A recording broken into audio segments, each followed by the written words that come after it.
Hey everybody, Average Picker here. Different night, same shirt. But this is a follow-up video to my one from last night, where we're just looking at key blanks, or not key blanks, sorry, pick blanks from like Sparrows and Peterson and things like that. And if they were worth the money or not, I was kind of just weighing in my 2 cents on it. But got some good feedback from you guys, and I just thought I would respond to a couple of those points because I thought they were worth noting. So yeah, I'm gonna do that real quick, and then I'm gonna show you some picks that I've made, and hopefully, because they're not great, it'll inspire some of you out there to say, hey, I can at least do that. So yeah, that's what we'll be doing. So Hillbilly Locksport made a couple points. I think playing a little bit of devil's advocate probably on it, just trying to look for some positives in the blanks. That you could work them with only hand files. Oh gosh, I don't know, man. Maybe I'm just too lazy. I kind of draw the line at least a Dremel. I have done some work on the feeler gauge with hand files, and it just did not go as quick as I wanted it to, or as easily. I've never tried to do the blank though, so I don't know. Maybe it works out that way. He also pointed out you may not have to worry about heating the pickup and weakening the metal. I don't know if you have to cool those or not, or if you should cool them or not while you're working them. I just don't know. When I've made picks in the past, I've done it before without cooling. I did not notice any difference necessarily, except that while I was working, I would get warps, or just kind of bends in the pick, especially at the shaft, and it was really hard to work out. So and also pointed out that it's you get to skip the crappiest part of pick making. I love it. That's great. Yeah, I mean the handle could be a little but the way I address that is I just go, it's just the handle, it doesn't really matter. And what I used to cut this down into more of a Sparrow's like handle, I guess. But now I just kind of leave it that thickness. I don't mess with it at all. I'm just like, there's my handle. I just cut a couple bevels in there to get that little slope and go with it. But I love that. That's the the crappiest part of pick making, the handles. Yeah. And Pocket Women, she brought up a really good point, and I did not think about it, and I didn't think about it last night.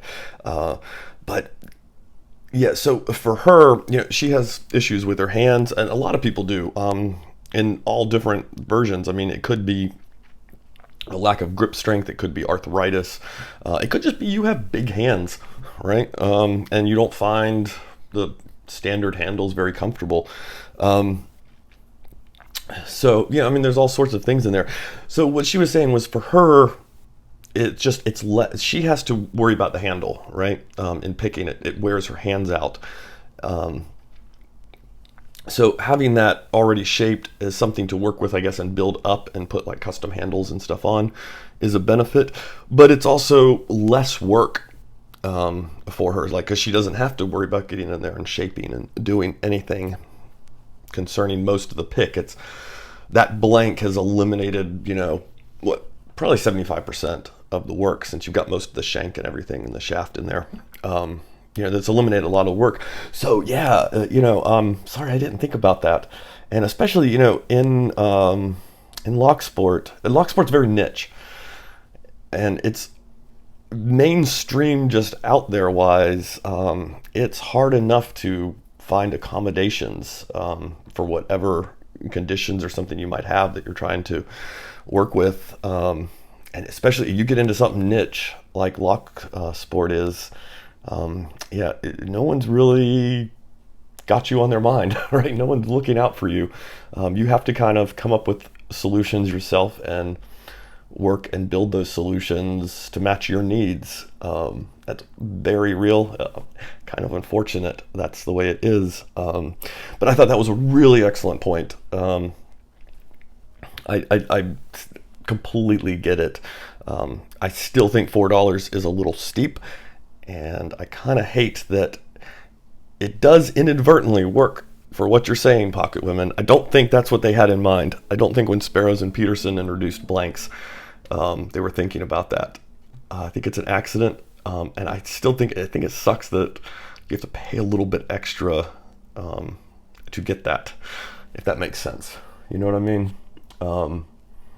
Yeah, I like to see you have to pay less for that. But excellent point. I'm glad you brought it up. So, and Wes, the lockpicker, brought up a point that he sucks at making picks. He will stick to the lock picking, and he will leave the lock pick making to the lock pick makers, right? And I completely agree on a certain level with you. And I had that exact same feeling when I got started. And I don't know exactly how long you've been picking. I know you're relatively new, I believe. But yeah, I had that exact same feeling. I was like, why would I be interested in making picks when there's ones far better than what I can do for far less money than what I can probably make them by the time I factor in everything and time and stuff like that. Where I was at then. I just didn't get it. So I'm going to show you some of my picks I've made, not to brag about them, but just to say they don't have to be works of art. It doesn't take a whole lot to get okay enough at making them. And hopefully it'll inspire you. It'll inspire hopefully somebody else looking at it that's kind of thinking the same thing. Because yeah, if you are, and I was, probably a little bit of everybody has thought that at one point or another. I will say, I think if you're going to be in lock sport for any amount of time, or for kind of a longevity of it, like I started to realize like this was not a fly-by-night hobby for me. This was something I was really interested in and was probably going to stick with for years. I think it's good to put that on the horizon, and to start thinking about at some point this is going to become a thing for me, and to start kind of working a plan up. That way you can kind of flow into it a little more naturally, and hopefully saving a little bit of money, because you will have put some thought into it, and you won't just be scrambling, buying up stuff you think you might need and you end up not really using to do it with. But yeah, and that's because there's going to be times, things are going to come up throughout the course of you picking, where I think it's beneficial to you to have a custom pick that is kind of designed around an idea you're thinking of, and also to have a pick that you don't care about. I mean, I do think in the custom pick making department, we do get hung up a bit on these, like, because they are beautiful, they are gorgeous. Like most of you out there that are making these things, they are amazing, to the point that you don't want to use them, and that kind of hurts me. I'm like, oh, why would I buy a pick I wouldn't want to use? But I'll also just be able to have a pick, that you don't care about. To know you can go back, crank out a tool that may or may not work, give it a try, and you know what? If you completely bend it or botch it up, it doesn't matter. Not a big deal. I think that's a good thing to have, just again on that horizon, kind of as you move through lock sport, because you are going to run into those cases. My other argument for pick making would be, it's fun, and it's something a little different that's still connected to the hobby, and that's what I like about it. If I hit a really bad picking streak, we all go up and down. I'll set it aside. I'll come work on challenge locks. I'll make challenge locks, or I will sit down and make that pick that I have been thinking about for a minute. So it gives you something else to work on that's lock related, lock hobby related, but isn't necessarily having to drudge through picking all the time or whatever, because sometimes you want to do something, but you don't want to necessarily pick a lock, but you want to be messing with all this fun stuff you've got. I guess it's just another option for things you can do. So let's flip the camera real quick. I don't want to make this video go too long. So like I said, I do not make a pretty pick. What I make is a functional pick. It works, and it works well enough. You can see, look at, I used to think, I'm going to put handles on them, and now for the amount of time I use them, they're fine. You know, I'm comfortable with that being the handle, so it's not a big deal to me. That one you can see has really been abused. But so I'm not going to give you the whole history on these three or how they came about or what necessarily made me think to make them. You can see they're all more or less fairly shallow. This is a little bit steeper, and that was for a reason. But one thing like I did these for was in one instance I ran into a lock like this, and you can see that keyway, and I thought, I wonder if instead of trying to bend, you know, like get up through that with like a 15 thousandths or possibly even less, could I just come in off this ledge, off this top ledge, and would that help me pick it? And so I designed these because I did not want to be, my go-to for that would have been something like a shallow short hook or a Tron. Now I'd probably even think about the Scimitar, but I didn't want to throw one of those at it until I had kind of given it some tests and see, can I at least even get the pins to set doing it that way. And so these three kind of came about through that method. The other one that spurred these, probably before that lock showed up, was a challenge lock. I think it was by Ben Picken.